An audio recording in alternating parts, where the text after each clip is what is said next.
गेल्या 2.5 वर्षात महाविकास आघाडीनं महायुती सरकारला खोके सरकार म्हणून डिवचलं।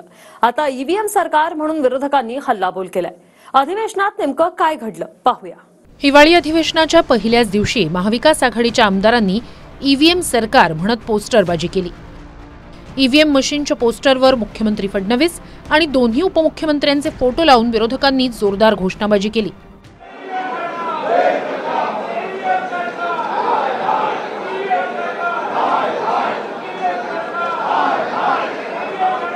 हे ईव्हीएम लोकशाहीला घातक आहे, हे ईव्हीएम राज्यघटनेला घातक आहे, संविधानाला घातक आहे। आणि ठिकठिकाणच्या मताचे जर घोळ बघितले तर आम्हाला असं वाटतं की ईव्हीएम येणाऱ्या काळामध्ये ईव्हीएम पूर्णपणे हटले पाहिजे, बॅलेटवर निवडणूक झाली पाहिजे। आणि म्हणून आज या विधिमंडळाच्या अधिवेशनाच्या पहिल्याच दिवशी आम्ही ईव्हीएमच्या विरोधात आंदोलन केलेलं आहे। 2009 नंतर सातत्याने मी सांगतो की ईव्हीएम हा नकोच। माझं मत कुठे जाते मला कळलं तर पाहिजे। मला एक चिठ्ठी दिसते, ती जाते कुठे?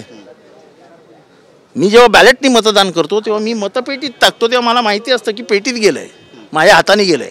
इथे समजतच नाही, मागच्या बाजूला काय प्रिंटेड आहे का ते पण समजत नाही। त्याच्यामुळे सगळीच शंका, म्हणजे मलाच शंका असते की अरे बापरे हे गेलो कुठे। सब लोगों ने चुनाव करीब से देखा है। अगर ईवीएम का कोई मसला होता तो उमर अब्दुल्ला मुख्यमंत्री नहीं होते, लेकिन वो मुख्यमंत्री बने। वो जानते हैं कि ईवीएम का कोई मसला है ही नहीं। कर्नाटक में सरकार आती है तो ईवीएम का मसला नहीं है, झारखंड में सरकार आती है तो ईवीएम का मसला नहीं है, महाराष्ट्र में सरकार आती है तो ईवीएम का मसला तैयार होता है। मुझे लगता है ये निरी मूर्खता है, इससे ज़्यादा कुछ नहीं। अधिवेशनाच्या पूर्वसंध्येला फडणवीसांनी ईव्हीएम म्हणजे एव्हरी व्होट फॉर महाराष्ट्र असा अर्थ सांगितला। त्यानंतर लगेच अधिवेशन सुरू होताच ईव्हीएम सरकार म्हणून विरोधकांनी डिवचलं। महाराष्ट्रातल्या प्रत्येक व्यक्तीने महाराष्ट्राकरता मतदान केलेलं आहे आणि म्हणून आमचं सरकार हे ईव्हीएमचं सरकार आहे। पण त्या ईव्हीएमचा अर्थ आहे every vote for magnetic Maharashtra, आणि आम्ही तो महाराष्ट्र घडवण्याकरता या ठिकाणी पुढच्या काळामध्ये कारभार हा निश्चितपणे या ठिकाणी करू। हे लोक निवडून आलेत, तो उत्सव जो लोकांमध्ये असला पाहिजे, जे सरकार जनतेच्या मनातून येतं तेही आपल्याला पाहायला मिळत नाही। आणि म्हणून त्या ईव्हीएमचा अर्थ राज्याच्या मुख्यमंत्र्यांनी काही लावावा,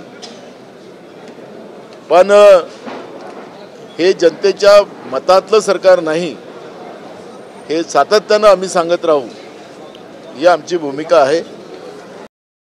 गेल्या 2.5 वर्षात महाविकास आघाडी अधिवेशनाच्या काळात खोके सरकार म्हणून डिवचत होती। आता महाविकास आघाडीनं ईव्हीएम सरकार म्हणत निशाणा साधणं सुरू केलंय। Bureau report TV9 Marathi.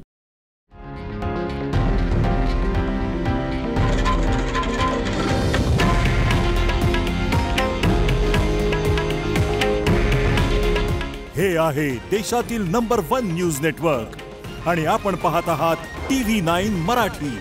काळजी तुमची, हित महाराष्ट्राचं।